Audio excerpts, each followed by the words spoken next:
बाद में आपको क्या क्या चैलेंजेस आए और उस चैलेंजेस को चुनौती जो है वो आपने कैसे पार की?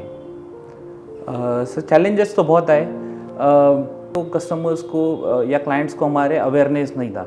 करेक्ट। एक चैनल पार्टनर किस हिसाब से एक कस्टमर्स को हेल्प करता है उनके एक सपनों का घर दिलाने में?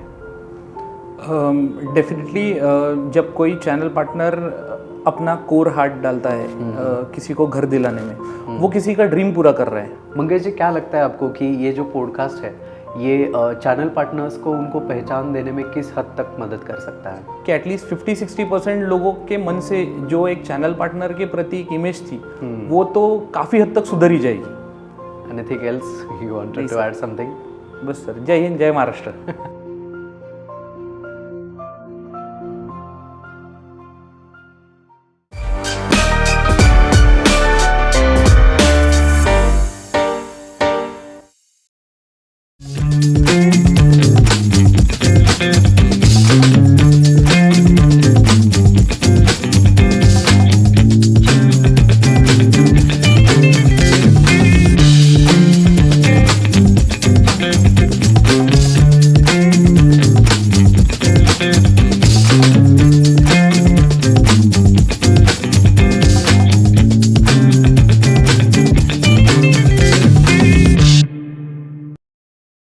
Welcome everyone to our second podcast powered by Engineers horizon.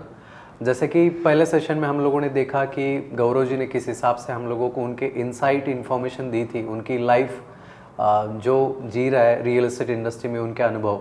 Same वैसे ही हमारे साथ है आज मंगेश जी, जो 11 के डायरेक्टर है, 11 realty which is in Pune location. So वो उनके इंसाइट बताएंगे इसी पॉडकास्ट में कि उनकी लाइफ, उनकी जर्नी, उनके इंसाइटफुल्स। सो यहाँ पे कोई समय की पाबंदी नहीं है, ना ही आपके कुछ विचारों की पाबंदी है।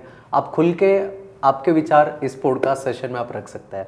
सो welcome you to this interesting podcast. Thank you Rishikesh ji बुलाने के लिए। बहुत अच्छा लगा।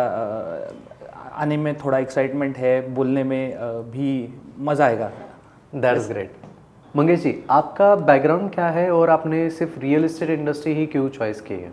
सर स्टार्ट करेंगे तो जैसे मैं एज एजुकेशन जो मेरा हुआ है, मैं MBA पास आउट हूँ। ओके।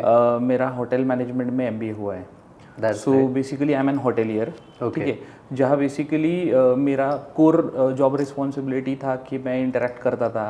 मुझे पता है I am good with customers, I am good with handling complaints, क्योंकि एक्सपीरियंस वो था। जब मैंने देखा कि ये इंडस्ट्री में बहुत सारी चीज़ें हैं जहाँ मैं बहुत अच्छा हूँ ऑलरेडी, बिकॉज मेरा एजुकेशन, मेरा बेस वैसे ही हुआ है, तो मैंने सोचा कि ये इंडस्ट्री में मैं सच्ची कुछ अच्छा कर सकता हूँ। और बाय गॉड ग्रेस अच्छी चीज़ें हो रही है, अच्छी बुकिंग्स हो रही है, लोग मिल रहे हैं, लोग जुड़ रहे हैं, और मैक्सिमम जो बिजनेस आता है वो रेफरेंस से आता है। तो इसका बहुत बड़ा इंडिकेशन ये होता है कि आप अच्छा कर रहे हो। जब आपने चैनल पार्टनर फर्म चालू किया, स्टार्ट किया, उसके बाद में आपको क्या क्या चैलेंजेस आए और उस चैलेंजेस को चुनौती जो है वो आपने कैसे पार की? सर चैलेंजेस तो बहुत आए, बहुत सारे, मतलब आपको एक दो तो मैं बता ही सकता हूँ डेफिनेटली। जिसमें चैलेंजेस ये था कि पहले तो कस्टमर्स को या क्लाइंट्स को हमारे अवेयरनेस नहीं था। करेक्ट। सबसे पहले मन में एक ही डाउट था कि अगर चैनल पार्टनर के साथ जाते या बिजनेस पार्टनर के साथ जाते तो प्रॉपर्टी महंगी मिलती है।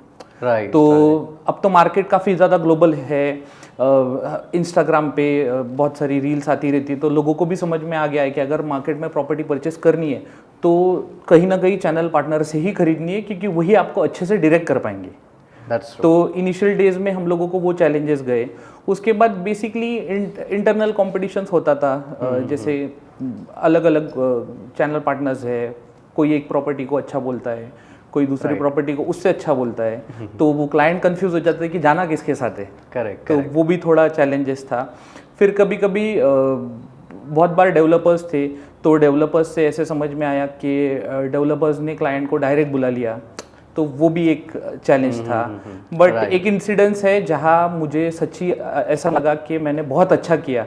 एक लेडी थी, बहुत दिनों से घर ढूंढ रही थी अपने बच्चे के लिए, और एक उनका घर ऑलरेडी वही लोकेशन पे था, तातवड़े लोकेशन पे ही। और जब मैंने उनको मेरे थ्रू घर दिलाया तो लिटरली वो लेडी के आंख में आंसू आ गए। मैंने बोल रही थी कि मैंने इतना टाइम हो गया ये लोकेशन पे मैं घर ढूंढ रही थी, बट मुझे कोई अच्छा एक्सपीरियंस नहीं मिल रहा था जो मुझे अच्छे से डायरेक्ट करे, गाइड करे। बट आपने जिस हिसाब से गाइड किया, आप कोई भगवान से कम नहीं। तो मेरे आंख में भी लिटरली आंसू आ गए थे ये देख के कि कोई अपने को एक घर दिलाना, एक लोगों का सपना पूरा करना, जिससे कि अगर आप किसी का सपना पूरा करते हो तो उनके आंखों में भी आंसू आ जाते।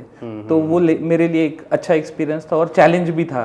एक चैनल पार्टनर किस हिसाब से एक कस्टमर्स को हेल्प करता है उनके एक सपनों का घर दिलाने में? डेफिनेटली जब कोई चैनल पार्टनर अपना कोर हार्ट डालता है किसी को घर दिलाने में, वो किसी का ड्रीम पूरा कर रहा है। राइट। हर किसी का सपना होता है कि उसका एक घर, अभी जैसे आपको पुणे पता है, पुणे पिछले 10 साल में जिस हिसाब से डेवलप हुआ है, वहाँ अगर आपको दिखेगा तो बहुत सारा कॉस्मो क्राउड है। जैसे बेसिकली पुणे के लोकलाइट्स कम है और आजू बाजू से आईटी इंडस्ट्री होने के कारण जिस हिसाब से पुणे मार्केट ग्रो हुआ है, वहाँ पे अदर स्टेट्स के या अदर रीजन्स के बहुत सारे लोग हैं। तो हर किसी का एक ड्रीम होता है कि खुद का घर होना चाहिए, पुणे जैसे बड़े शहर में खुद का घर होना चाहिए। तो हम लोगों का जो कंट्रीब्यूशन है, उनका इन्वेस्टमेंट सही जगह जाए, उनको एक अच्छा एप्रिसिएशन मिले, डेफिनेटली प्रोडक्ट जो हम लोग उनको दिला रहे हैं वो वैल्यू फॉर मनी रहे, जिससे कि लॉन्गर रन में उनको ये लगे कि हाँ, ये जो बंदा है जिसने मुझे यहाँ पे प्रॉपर्टी दिलाई है, करेक्ट, उसने मुझे एक वैल्यू फॉर मनी डील दिलाई है। तो ये हम लोगों की तरफ से 100% कोशिश होती है। और हम लोग उसको सही डायरेक्शन दे, सही डायरेक्शन दे, एक कंपैरिजन दिखाए, मार्केट में क्या प्राइसिंग कैसी है वो उसको समझ में लाए, और जिससे कि उसको लॉन्गर रन में वो उसको खुद वैल्यू हो उसके घर की। राइट। तो ये सारी चीजें हम लोग करते हैं। सो एक मेजर कंट्रीब्यूशन है। बिल्कुल बिल्कुल सर, बिल्कुल। उनको जो अवेयरनेस नहीं है वो अवेयरनेस आप दिला रहे हैं। 100% kind of location, price and location, price, value for money, definitely. Mangesh ji, last 2 years में रियल एस्टेट इंडस्ट्री में किस हिसाब से बदलाव हुआ है, क्या लगता है आपको? डेफिनेटली बहुत सारे बदलाव हुए हैं, जो शायद जब मैंने अपना करियर स्टार्ट किया था 2-2.5 साल पहले, जहाँ शायद खड्डा खुदा था, तब आज वहाँ लोग आ गए हैं रहने के लिए। ठीक है, ये तो फर्स्ट थिंग फर्स्ट है ही। बट हाँ, काफ़ी सारा डेवलपमेंट हुआ है, जैसे कि इंफ्रास्ट्रक्चर नेक्स्ट लेवल पे गया है। तब शायद मेट्रो की कनेक्टिविटी, लोगों को शायद ये लग रहा था कि कैसे जाएगी मेट्रो, क्या होगा। आज हमारे एरिया में आप देख सकते हो मेट्रो चल रही है, बाकी चीज़ें आ गई है, प्लस बहुत सारे डेवलपर्स हैं जो शायद वो एरिया में उन्होंने कभी काम नहीं किया, आज वो भी आ गए हैं। प्लस कस्टमर को आज एक वैल्यू पता चल गई है कि उसको घर लेना कितना इम्पोर्टेंट है, क्योंकि आने वाले समय में जिस हिसाब से प्राइजेस बढ़ रही है, उस हिसाब से डे बाय डे जितना वो लेट करेंगे घर लेने में, उतना ही शायद उनको हायर प्राइस देना पड़ेगा। तो आई थिंक वो कस्टमर को भी रियलाइजेशन हुआ है कि जितना जल्दी वो प्रॉपर्टी बाय करेगा उतना ही उसको वैल्यू फॉर मनी डील मिलेगा। सो एक चैनल पार्टनर के लिए भी क्या बदलाव हुआ है इसमें? चैनल पार्टनर के लिए सबसे पहले तो ये है कि आजकल हम लोगों को एज अ बिल्डर हमको रिकॉग्नाइजेशन हो रहा है। एज अ बिल्डर हम लोगों को एक ये बोल सकते हो आप कि वो हमको वैल्यू दे रहे हैं। पहले उसके बाद रेरा ने कुछ ऐसे नॉर्म्स लाए हैं जहाँ आपको समझ में आएगा कि हाँ, एक चैनल पार्टनर एक बहुत इंपॉर्टेंट रोल प्ले करता है एक प्रॉपर्टी बाइंग डिसीजन लेने में या ना लेने में, बिकॉज ऑफ रेरा। क्योंकि रेरा में हम लोगों को भी बहुत सारी चीज़ें पता चली कि ये सारी चीज़ें हमारे क्लाइंट को पता होनी चाहिए। तो जिसके कारण आज क्लाइंट का नहीं 100% बट एटलीस्ट 50% तो डिपेंडेंसी है ऑन चैनल पार्टनर। तो वो एक बदलाव मैंने देखा है पिछले कुछ समय में। मंगेश जी, आने वाले कुछ समय में आप क्या बदलाव चाहते हैं रियल एस्टेट इंडस्ट्री में, जो कि आपके हिसाब से वो होने ही चाहिए, या फिर लास्ट में भी कुछ ट्रेंड चल रहा है, आगे भी वो ट्रेंड चलना चाहिए, ऐसे कुछ? Sir, to be honest, change is the best policy, क्योंकि चेंज होते रहेगा तो चीज़ें और उभरती रहेगी और अच्छी उभरती रहेगी। तो जैसे कि सबसे बड़ा चेंज तो मैं ये एक देख पा रहा हूँ कि कुछ समय में जो लोग शायद 1 BHK परचेसर थे या बायर थे, आज वो खुद को अपग्रेड कर रहे हैं 2 BHK में। जो शायद 2 BHK ऑलरेडी जिन्होंने परचेस किया हुआ है, आज उनको फील हो रहा है कि उनका 3 BHK होना चाहिए, क्योंकि एक स्पेस डेडिकेटेड हो गया है वर्क फ्रॉम होम के लिए, तो एक रूम तो वही स्पेयर हो जाता है, तो बाकी तो उनका यूजेबल स्पेस है। प्लस मैं ये भी देख रहा हूँ पिछले कुछ समय में कि लग्जरी प्रोडक्ट कुछ मार्केट में ज़्यादा आ गए, जैसे लो डेंसिटी प्रोजेक्ट्स आए, जो प्रोजेक्ट्स में आपको दिखेगा कि बड़े बड़े लैंड पार्सल है और एक फ्लोर पे 4 फ्लैट और कम टावर, उस हिसाब से कुछ ज़्यादा है। प्लस इंफ्रास्ट्रक्चर, आजकल एक बायर जो है वो सबसे पहले यही देखता है कि स्कूल कॉलेजेस, मतलब उसका कंफर्ट देखता है इन शॉर्ट, क्योंकि he is a buyer, he is spending. तो अगर वो स्पेंड कर रहा है तो वो ये सारी चीज़ें देखता है कि क्या उसके आसपास कॉलेज है, क्या उसके आसपास स्कूल है, क्या उसके आसपास हॉस्पिटल है, ग्रॉसरी एरिया है। तो ये सारी चीज़ें एक आने वाले समय में और ज़्यादा बढ़ेगी, मतलब मार्केट ग्रो हो रहा है, तो ये सारी चीज़ें और ज़्यादा बढ़ेगी। सो इसमें होम बायर के लिए बाइंग अ हाउस बेटर रहेगा कि रेंटिंग अ हाउस बेटर रहेगा? Sir definitely buying a house is much more better. अगर आपको मैं एक एग्जांपल देना चाहता हूँ। अगर हम सारे मनुष्य हैं, ठीक है, तो मनुष्य के साथ भगवान ने ना कुछ जानवर भी बनाए। जैसे सबसे एक सिंपल सा उदाहरण, एक चिड़िया है, वो अपना घोंसला बनाती है कब? जब उसको पता होता है कि शी इज़ गोइंग टू लेव एग्स, वो अंडे देने वाली है, तो वो घोंसला बनाती है। वैसे ही एक मनुष्य के जीवन में भी एक समय आता है जब उसको उसका घर बना लेना चाहिए, ज़्यादा देर नहीं करनी चाहिए, क्योंकि आजकल बहुत सारी चीज़ें हैं जो बिफोर मैरिज एक फैमिली देखती है, जैसे घर है, गाड़ी है, बट सबसे पहले घर। तो घर ये एक नेसेसिटी है, और आज के जीवन में तो नेसेसिटी से ज़्यादा वो लग्जरी हो गई है नए डेवलपर्स के साथ। तो 100% घर ही ये है, मतलब घर ही द अल्टीमेट गोल है। डेवलपर के साथ किस प्रकार से काम करता है, किस हिसाब से आप उनके साथ जुड़ जाता है? सर होता ऐसा है कि हम लोग कभी भी कोई डेवलपर के साथ अगर काम करते हैं तो सबसे पहले उनका हम लोग बैकग्राउंड, जो डिलीवर्ड प्रोजेक्ट्स है या उनकी लेगेसी, इन शॉर्ट उनकी लेगेसी हम लोग चेक करते हैं। तो हमको एक समझ में आता है कि हाँ, इनका ट्रेंड ये है, इन्होंने इतने हैप्पी कस्टमर्स, इतने हैप्पी होम्स बनाए हुए हैं। सो उस अकॉर्डिंगली हमको भी समझ में आता है कि हाँ, हमारे पास भी सेट ऑफ जो रेफरेंस है या सेट ऑफ क्लाइंट्स है, ये डेफिनेटली इनका रिक्वायरमेंट यहाँ पूरा होगा। करेक्ट। सो उस हिसाब से हम दोनों के लिए वो आसान हो जाता है, एक क्लाइंट के लिए भी वो आसान हो जाता है और हमारे लिए भी वो आसान हो जाता है, क्योंकि क्लाइंट को at the end of the day जो रिक्वायरमेंट है वो अगर डेवलपर के लीगेसी देख के भी बहुत बार चीज़ें बदलती है। तो इसीलिए हम लोग सबसे पहले लीगेसी चेक करते हैं और ऑब्वियसली उनके रिव्यूज़, फीडबैक्स और जो उनका एक्सपीरियंस है, लेआउट, लोकेलिटी, कनेक्टिविटी, ये सारी चीज़ें देख के हम लोग उनसे जुड़ते हैं। मतलब मेजरली आप काफ़ी सारी चीज़ें उसमें देखते हैं? एब्सोल्युटली सर, देखनी पड़ती है। प्राइस, हाँ, layout, yes. Okay. Project strength? Project strength secondary होता है सर। बेसिकली सबसे पहले लोकेशन भी होता है एक, और जैसे हम लोगों के एक हैप्पी कस्टमर्स जिसको बोलते हैं, या फिर जैसे एक वाव स्टोरी बोलते हैं, क्योंकि एक हैप्पी कस्टमर्स आपको और ज़्यादा हैप्पी कस्टमर्स देगा, मतलब राइट। सो इन शॉर्ट आप ये देखते हैं कि कस्टमर का हर एक चीज़ का नीड वो डेवलपर के पास में फुलफिल होगा, यस, वही आप ज़्यादातर सेलेक्ट करते हैं? Absolutely sir. Okay. So why engineers horizon? क्योंकि सर वहाँ एक्सपीरियंस अच्छा है। ओके।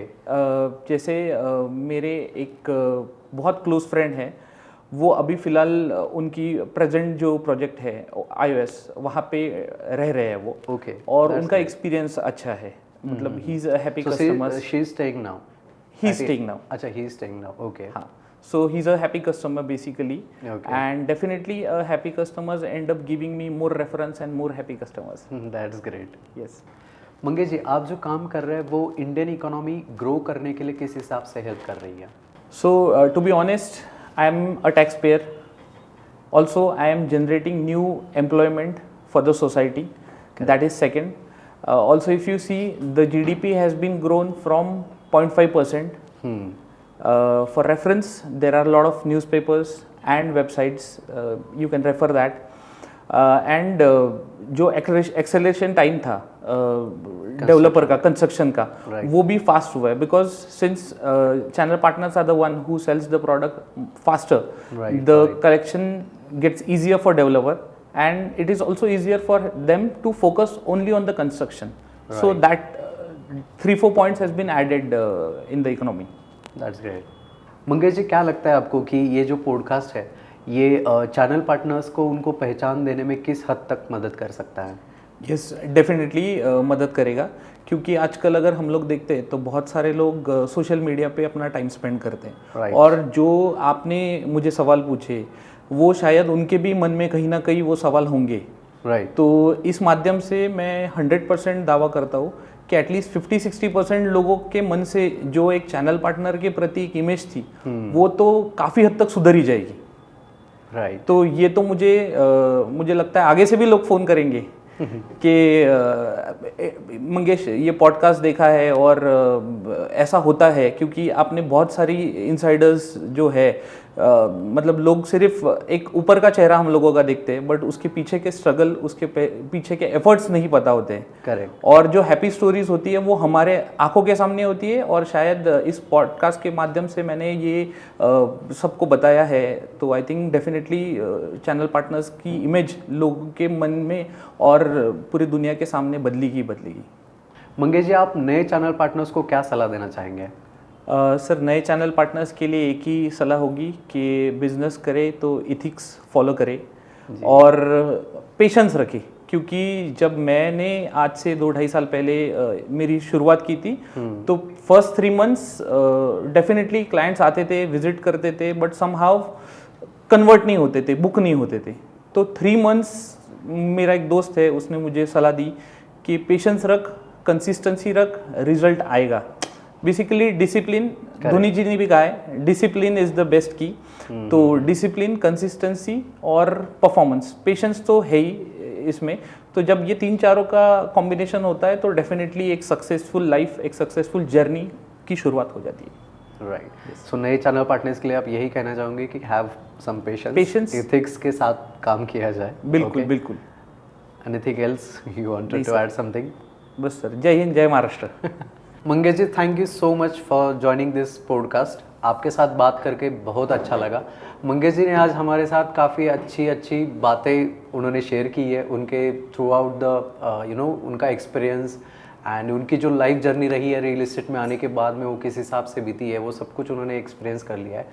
सो बने रहिए और इस चैनल्स को आप सब्सक्राइब कर सकते हैं, लाइक करिए। एंड आपको अगर इस पॉडकास्ट से कुछ सवाल है तो आप कमेंट बॉक्स में डेफिनेटली मेंशन कर सकते हैं। मिलते हैं अगले ही किसी इंटरेस्टिंग पॉडकास्ट में। Thank you so much.